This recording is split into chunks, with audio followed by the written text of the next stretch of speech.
end of the regular season is fast approaching, and the Sunday finale is right around the corner, and also right around the corner this time next week.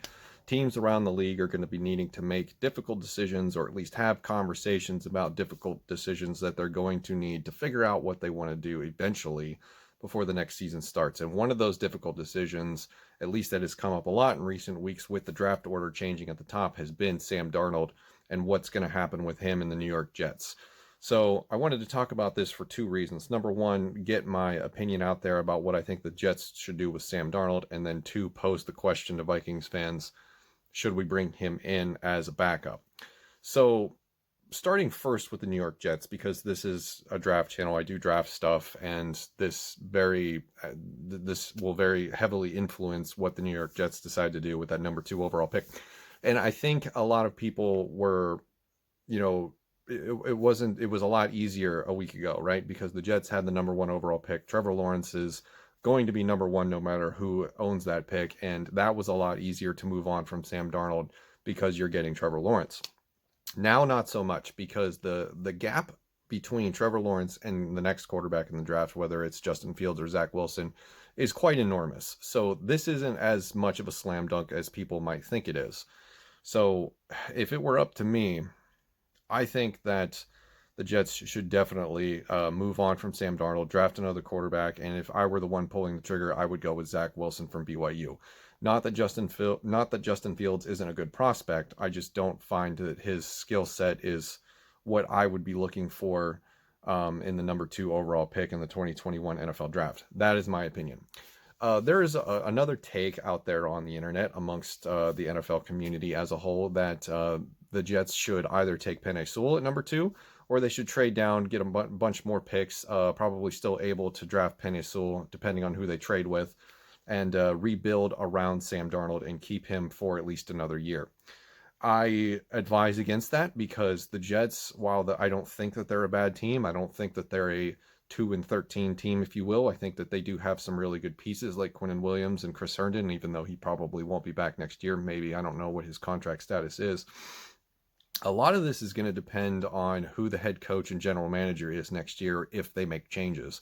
I also wouldn't be very excited to play for the New York Jets or to be involved with them at all, because looking at their history, ownership seems to be struggling to identify what it means to put together a winning football team, save a couple of years of the Rex Ryan experiment, which I think he got lucky, and the fact that he had Darrelle Revis helped really helped a ton.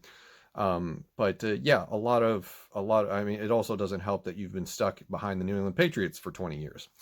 But I don't think that this is a well-run organization. I think ownership is rather absent when it comes to football decisions, and that's another debate whether or not that's a good or bad thing. I think it's good in some situations and bad in others.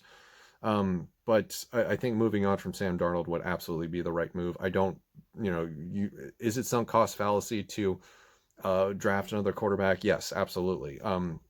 We need to get over that, as I've said before. Just because you have one, or just because you drafted one last year, doesn't mean that you should not think about doing it again in the following year. I mean, you look at the Miami Dolphins, who have Tua Tagovailoa, and Tua hasn't played very well this year.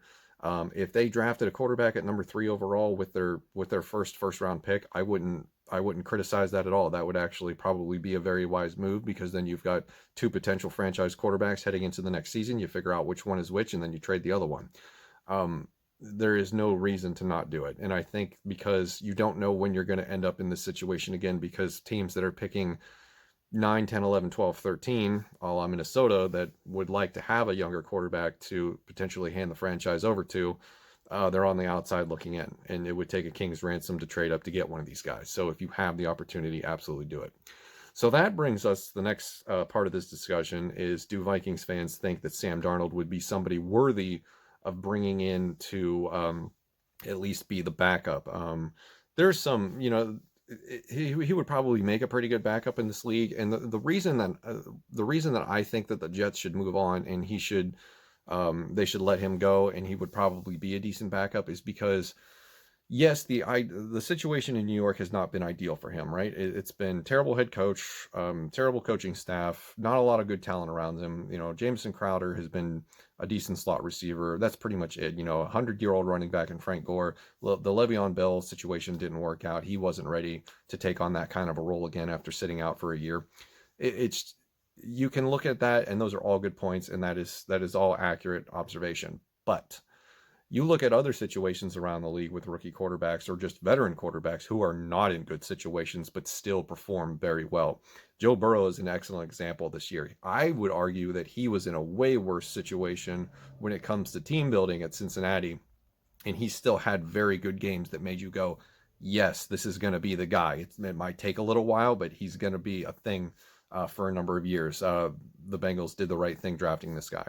You look at Sam Darnold, he has good drives, he has flashes of brilliance, he has decent throws or decent plays, but he doesn't have those games where you look at the game as a whole and you're like, this is the potential that we're looking for. That's why I don't think that he should remain a starter in New York. New York should cut its ties and start fresh, draft a new quarterback at number 2 overall, whether it's Fields or Wilson. So that means that he's now an NFL backup. Would he be better than Sean Mannion? Yeah, I think so. I'd feel way more comfortable with him being the number 2 behind Kirk Cousins as opposed to Sean Mannion, who I don't even know why he's on this roster. So that is pretty much my stance on the Sam Darnold situation in New York. Let me know what yours is, and would you bring him in to compete for the backup job in Minnesota? Leave a comment below. Thank you for watching. See you in the next one.